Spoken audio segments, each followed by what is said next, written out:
Welcome to Pindar Poetry. We hope you learned something new. You start by getting the essentials active. Turn on FaceTime, update Disney Plus, and sign in. Open FaceTime and call the person you want to watch with. You must be the host to initiate SharePlay.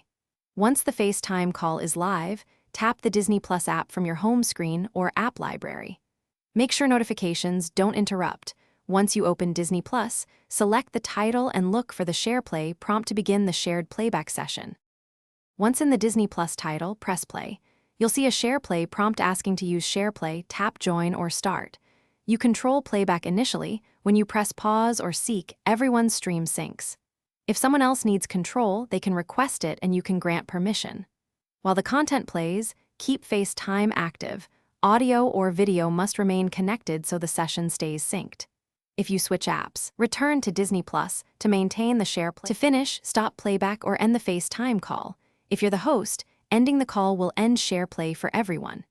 If playback drops out, first make sure everyone's on the latest app and OS, then have participants close Disney Plus and rejoin the FaceTime call before reopening the title. Network issues are the most common problem. Switch to a stronger Wi-Fi, restart the router, or toggle airplane mode to renew connections. If needed, sign out and back into Disney Plus to clear. Thanks for watching. Consider subscribing if we helped you.